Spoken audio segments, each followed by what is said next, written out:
Ruslaan. Namaste Wahala streams on Netflix, and it's been some time since we've all been anticipating the film as well. I guess it must be quite both a relief and quite an exciting time for you, right? Honestly, I had no expectations. I did this film a year ago, and I was told that this is, just for Africa. It's going to be shot with African actors, African crew, African producer. Everybody is from there, and it's going to be released only there.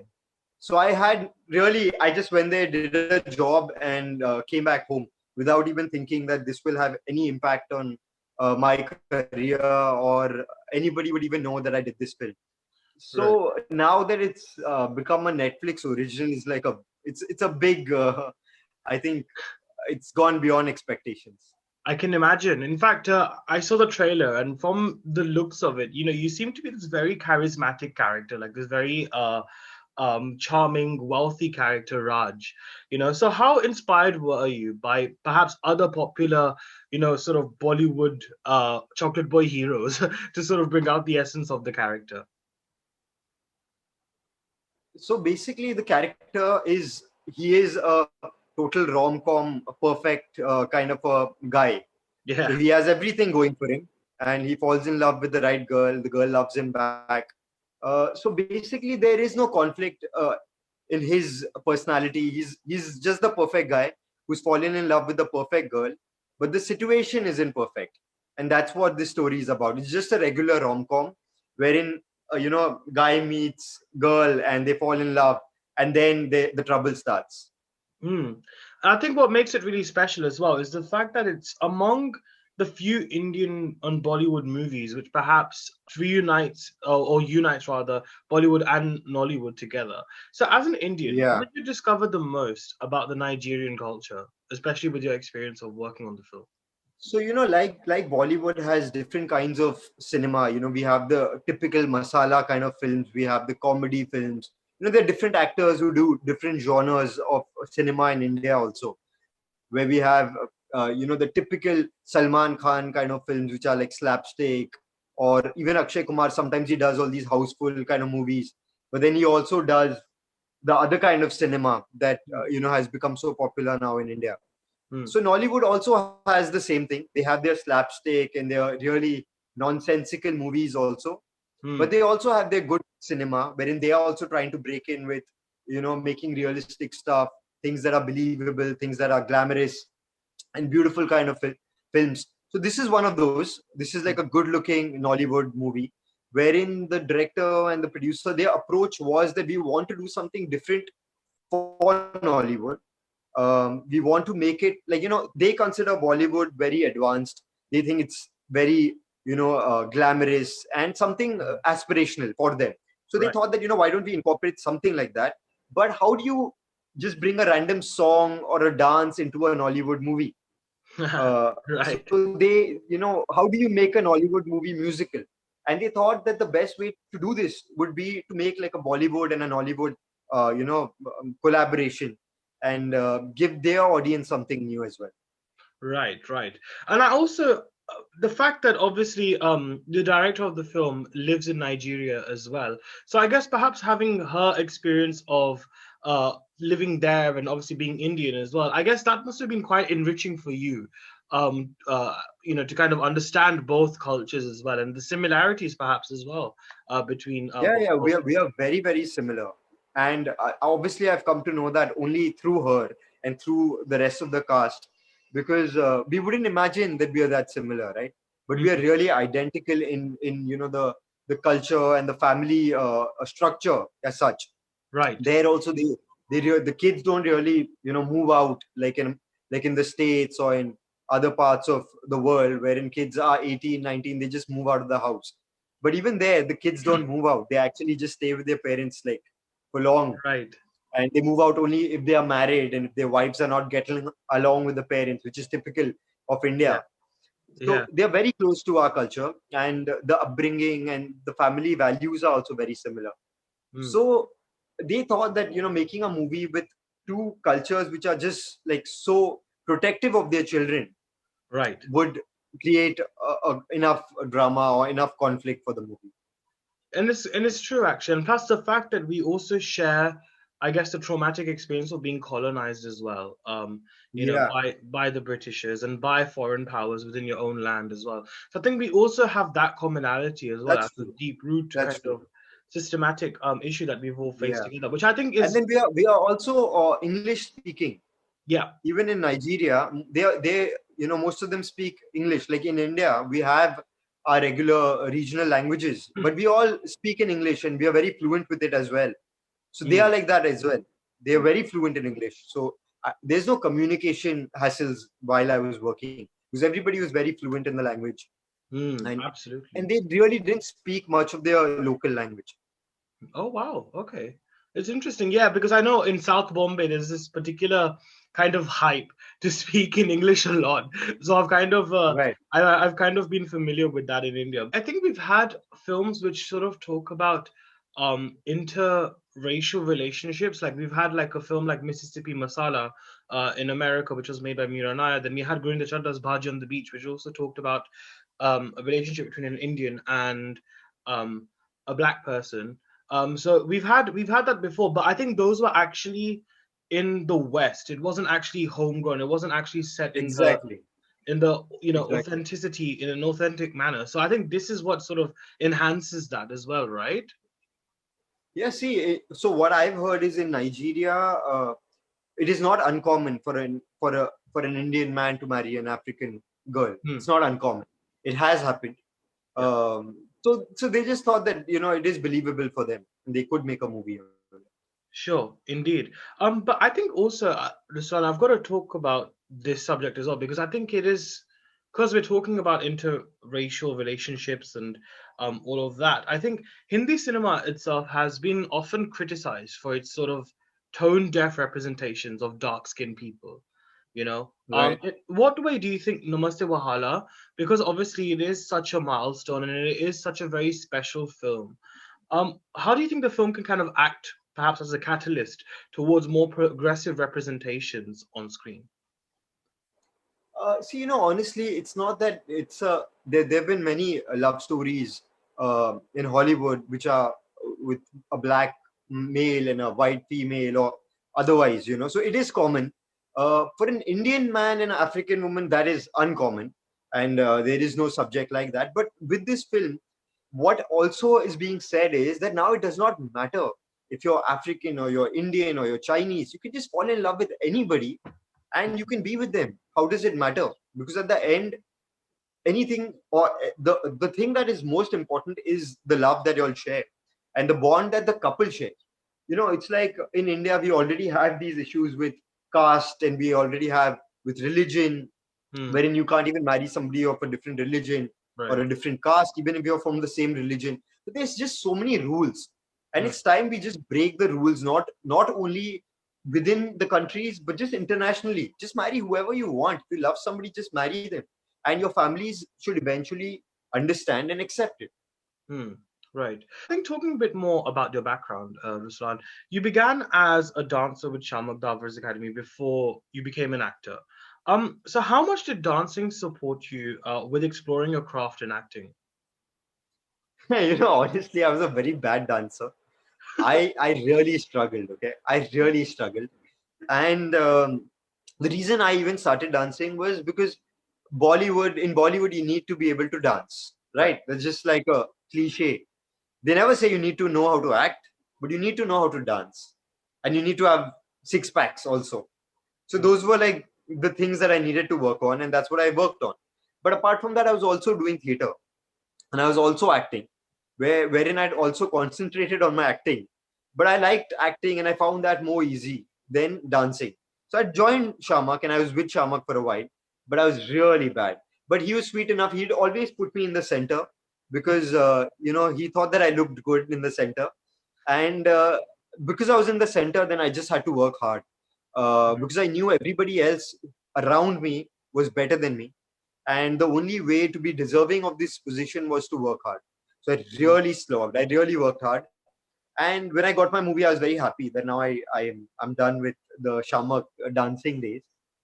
But another thing that happened is I eventually didn't end up dancing in most of my movies. Uh-huh. because all the movies that I did, they didn't really have the dance. Yeah, They weren't the typical Bollywood movies. So right. I never really ended up dancing for a long time. And then I did television, and then over there also you don't really have like the songs.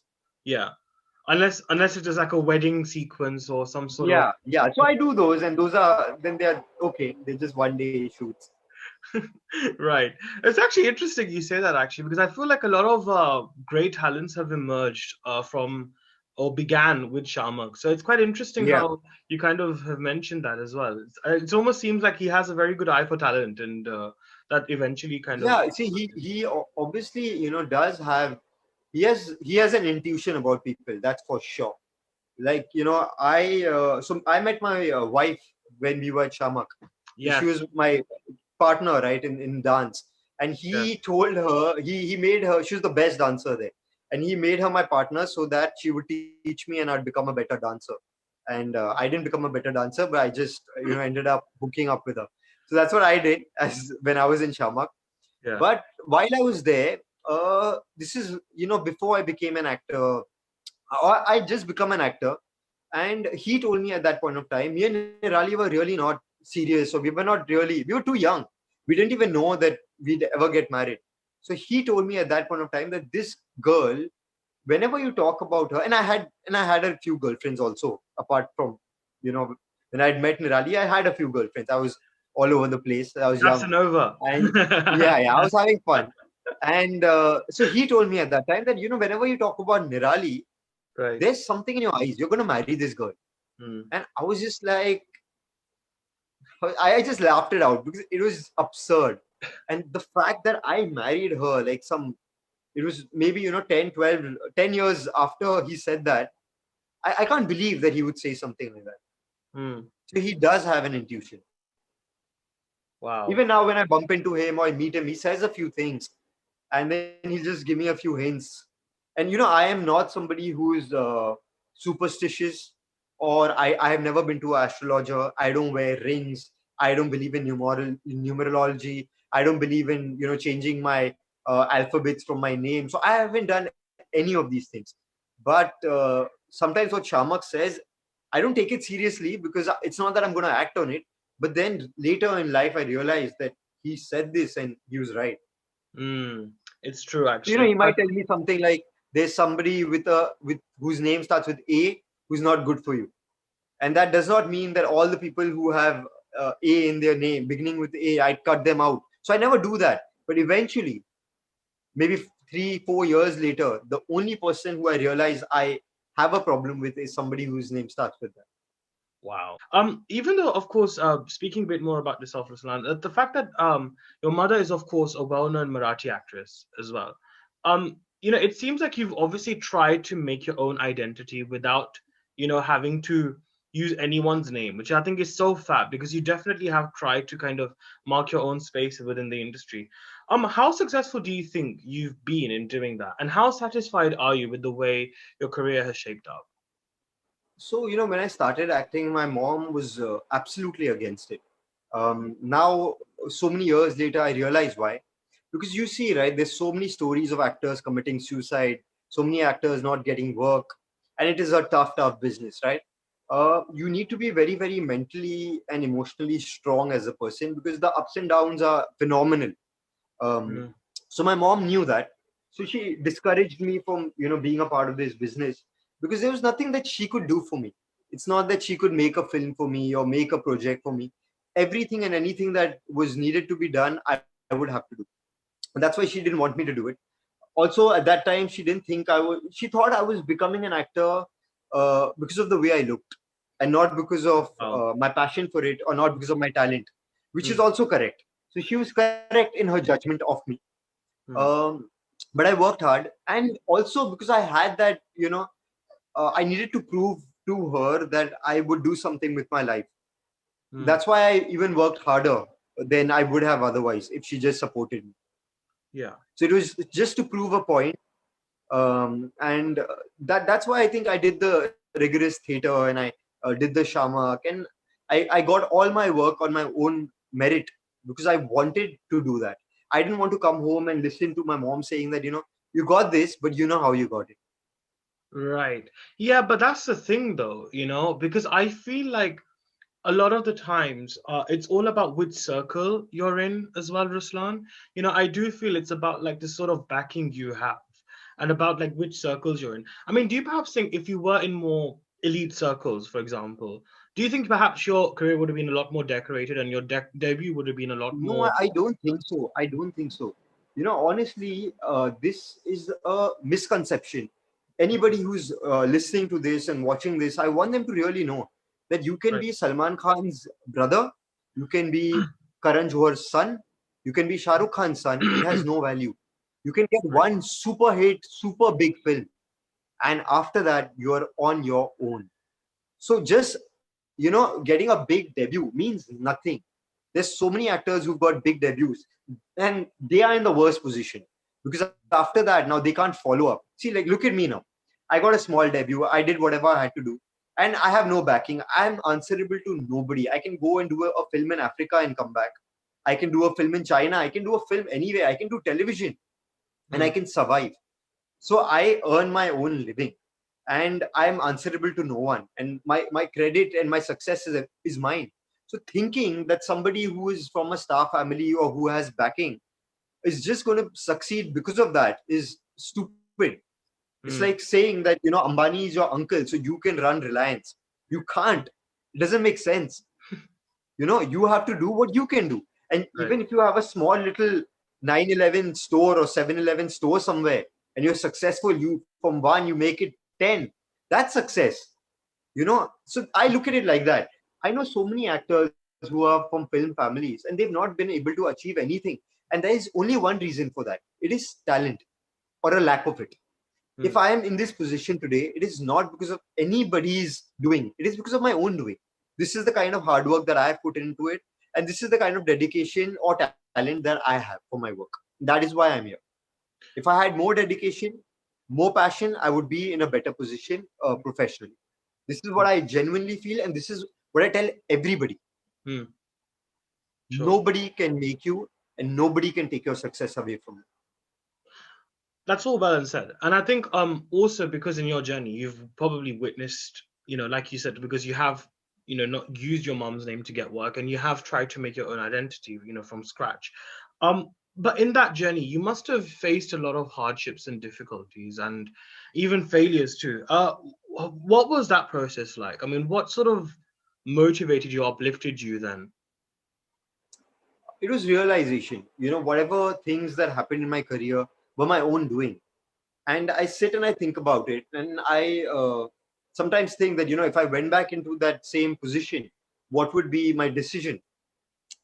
Loads of times I think that I would still end up making the same decision. Mhm. So maybe at that point of time, those were the decisions that I made, uh, and that is why my career is what it is.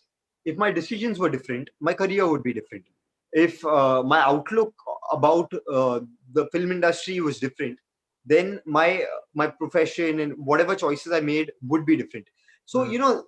everything I look at is in hindsight, and I look at it in such a way that this is what it was supposed to be. There is nothing that I could change about it because this is me. This is the life that I would anyway choose. And now sitting here, I've been here for 13 years now in this industry, and I sit back and I realize that okay, maybe my career has not been fantastic, but the things I really enjoy in life, whatever I enjoy, whatever I value in life, I've got, and I've really been happy with that. So I think that's enough, right? You need to live a life. Lived 13 years of my life where I've really enjoyed myself. Mm. Mm. Do you have any regrets though? There've been a lot of movies that I used to get offered, and they were really stupid movies and stupid producers. And I said no to them for the right reasons, of course. But I would have made a lot of I would have made a lot of money just saying Right. yes to all of them. Yeah, So it's maybe just I would just be richer. I don't know if that really means anything. well, I think it does. I mean, because sadly, stupidness sells nowadays. I mean, as you can see with the No, sort but of trend. I also realized I felt like that. There were times when I felt like that. If I just did all the movies that were offered to me, I would really be rich right now. But then I sit and think about it that now I already have my own money, which I don't spend. Like it's not that if I have 3 crores, I go and buy a car for 60 lakhs. I don't do it. So that's just my personality. I don't see the value in it. Hmm. So that is the problem. I maybe as a person, I need to see value in something. Okay. And if I don't see that value, then I'm not going to buy it. And so even if I have 30 crores, it does not change my life. Hmm. Hmm. So would you say you're more not like drawn towards materialistic things then, and perhaps drawn I to think perhaps? so. I think so. For me, my fitness and my body and my mind and my food and what I'm eating and where I'm traveling and what I'm looking at and the kind of people I'm spending time with has much more value than Yeah. the money and where I'm doing it. So, spending time in on the beach would just give me much more happiness than at a club in a 5-star hotel in Dubai or in the poshest place. I just won't be comfortable there. I just can't, open a bottle of champagne which is for 30,000 rupees and spray it all over the place. It just wouldn't make me happy. I'd rather do something more useful with that money. Maybe I'd travel with it. Maybe I'd sit on a beach and just be isolated and just enjoy that, look at some fish. I would just prefer maybe the way I look at life and the way I want to live it very differently. As a person, that is what I have always been. It's just that because we live in a society which makes us think otherwise, makes us think that having a Lexus or having a BMW gives us a status. I think that is the problem. And it changed a lot. I'm not saying that I've been like this always. Hmm. I've evolved and I've changed. The lockdown and the pandemic and the suicides in Mumbai, they really changed me. Um, because I also started realizing things. I was shooting during the lockdown, and Okay. whenever I shoot, I have staff. I have my spot boy, and I have my driver, and I have Hmm. makeup people, so that I feel like a hero. So I was doing this show wherein they said that there is no staff allowed on the set because we are going Hmm. through this pandemic, so they're not going to allow anybody. So and nobody's getting anybody. So I said, okay, fine. I was just doing a cameo in it for 2 months, Hmm. and there was another actor who is the main lead. Hmm. So I go to the shoot, and I was thinking, how am I going to carry my bag? Because I wasn't used to these things. Carry my own lunch and put it up, and where will I put it, and how will I eat it, and how will I, do the vessels after that. And I was just thinking about all this. So I went the first day, and the lead actor and all the other actors were all carrying their own food and their own bags, and they were all eating their own food. And uh, and I realized that everything was just in my head. It's not that the lead actor, he's a famous guy, he's a star. Hmm. Just because he carried his own bag did not make me feel anything different about him. He's still a star, right? Yeah. Absolutely. He's still Okay. a success. And and I also, as an actor, I still did the same work, right? How did it matter? So all these things were just, I don't know what they were. They were just a gimmick, or they were just something to make me feel like, okay, I've achieved something in life. Yeah, that's a very interesting realization actually, because I feel like the pandemic, especially and the lockdown, has really changed mindsets as well. I think what you just said there is a true testament to that. But I think speaking of television, actually, having done some well-known shows on the platform, how much of a new recognition has it given to you as well? Because with the shows that you've done, it seems like you've become a bit more of a household name now, right? Television is big. Television is huge. Like I said, few of the regrets were refusing television for a long time. And then even once I started doing television, I did not go wholeheartedly into it. So I did one show, and then after a few years, I did another show. So I've really not, committed myself to anything except maybe my own, life or my own enjoyment. And Hmm. that is also something as to why my career is where it is, because Hmm. I've really, sometimes I think that if I was working for money, or if I really needed the money, that you need the money, so Hmm. because you need to pay your bills or you need to run your house, my Hmm. life and my career would be so much more different, because I would constantly be craving work. Hmm. But because I was privileged, what happened is I would sit and I would say, no, I just did a show for 1 year. I can't start. When is your show starting? Starting next week? No, no way. Yeah. I'm going to do a show after 2 3 months, and that's how I've led my life. Okay. So Now, so that's the flaw. And now when I sit and think about it, I don't know if that's a flaw, because even now I do that. Yeah, I think especially with lockdown as well, it kind of gets you into the habit as well of being very complacent and stuff. But because I know there was a time actually, not so long ago, where a lot of actors who perhaps were working prominently in films would look down upon television and wouldn't really Yeah. see it as a great way to foray into. So I mean, did that thought ever cross your mind at all when you refuse these projects? So Yeah, that was exactly the reason. That was the reason why I would refuse it. That oh, was exactly the reason. And once I did it, I realized how stupid I was. And I also did not take it up immediately. So Nakul Mehta, he's a big television star. He's yes, my best friend. yeah. Yeah. Oh So wow, me and okay. Nakul, we are friends from college. We did theater together. We've done everything together. And our careers have been, working together.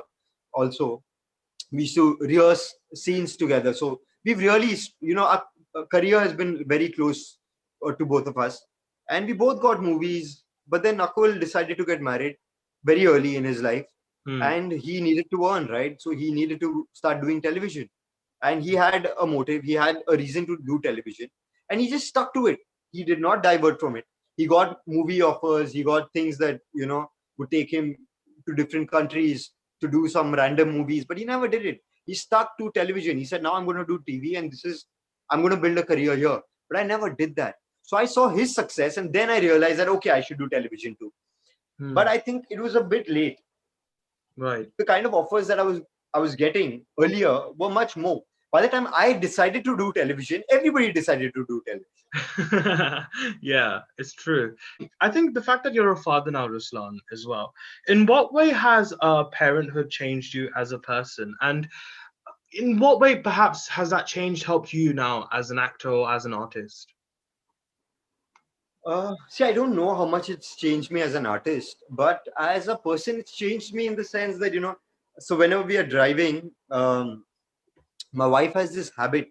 In Mumbai, all the rickshaw guys, they'll just cut you, and the bikes will, even if you give them the smallest space, they will take their bike through that. And then Yeah. you have a car and you have your new car, and they'll scratch it and they'll be like, sorry, and they just go away. And you're like, what the hell, yeah?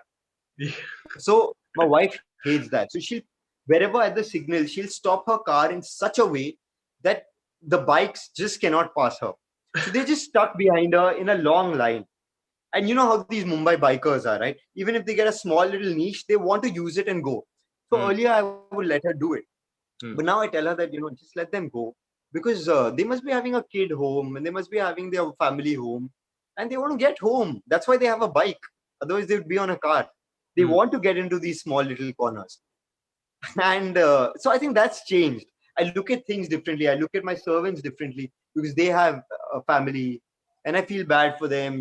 Earlier when my servant, he wanted to go to the village, and he would say he's going for 1 month. He would come back 3 months later, and my parents and all of us would be like, what the hell, like, this is not done, and why did you do this? But now I sit and think about it, that he doesn't meet his family for the full year, Hmm. and he's going there to meet his kids.